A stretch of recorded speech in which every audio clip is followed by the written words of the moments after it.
Okay, thank you very much. Very simple question. Real talk lang po. Kasi eto nga, nandito tayo na galit lahat ng tao. Parang linoloko naman tayo nito.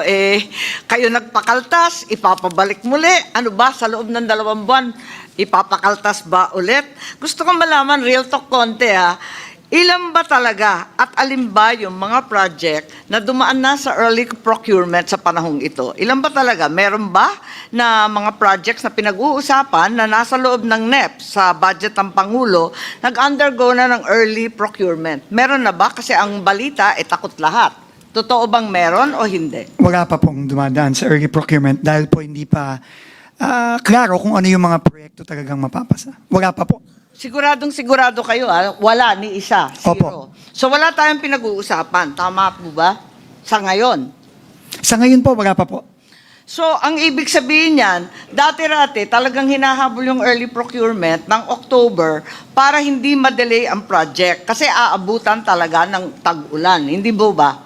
Tama po yun. O kung ganon, mag-a-adjust ka ng lahat ng ABC, sigurado na madidelay. Totoo po yan, Madam Chair. So ang hinaharap natin, talagang madidelay.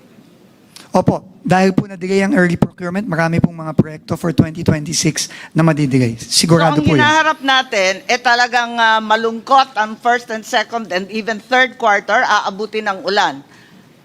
Yung tamang projection lang, kasi nag-expect ng tao, dadagdagan, papabalik mo. Pagkatapos, madidelay rin pala. Ano naman ang bisa nun? Para kay pa? Ang bisa po nun, matutuloy pa rin po yung mga proyekto, Madam Chair. Madidelay lang nga po dahil extraordinaryo po itong panahon natin, Madam Chair. At tingin ko po, prudent din po, tama din po, na hindi muna magsimula ng early procurement. Dahil unang-una, hindi pa po sigurado kung ano ang mga project na papasa ng Kongreso. At ikalawa, dahil nga po nagbaba tayo ng presyo ng materyales ngayong fourth quarter. Ganun pala, wala pala tayong pinag-usapan at talaga naman haharapin natin 3 quarters worth of delay. Tama naman yung mga nag-text po sa atin na lokohan na lamang to. I truly resent the fact that the BICAM is being hostaged by the Secretary of the Department of Public Works and Highways. At kung tunay na wala kayong tiwala sa sino mang district engineer, hindi po ako abogado ng Public Works, dapat tanggalin na lang ninyo lahat kasi pinapadagdagan mo yung budget, tapos yung mga mag-i-implement, wala kang tiwala, ano naman kami? Susunod sa iyo na kayo mismo walang tiwala sa isa't isa? Tama ba yun? Yun lang po. Salamat po, if I may just respond to that po, ma'am. Unang-una po, hindi po pwedeng huminto ang trabaho sa DPWH. Napaka-importante po ng ginagawa ng DPWH. Habang linilinis natin ayon sa utos ng Pangulo, ang departamento, hindi po pwedeng huminto. Nakita na po natin ang epekto sa ekonomiya nitong nakaraang third and fourth quarter. So we are doing the best we can given the current situation, Mr. Chairman, Madam Senator.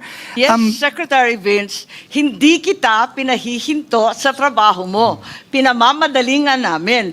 Ikaw ang humihinto sa trabaho namin dito sa BICAM at papalit-palit ka ng sinasabi. Yun ang problema.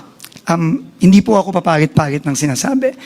Madam Chair, ako po iulitin ko, nagpunta lang po ako dito para ibahagi sa bicameral conference yung nakikita po naming epekto nung pagpasa ng third reading version ng Senado. Yun lang po. Ngayon, nasa Senado na po yan at nasa bicameral conference, nasa Kongreso, kung paano po magpo-proceed dito. At yun naman po, syempre, tatanggapin lang naman po ng ehekutibo kung ano man po yung decision na yan. Maraming salamat po. Senator Pia?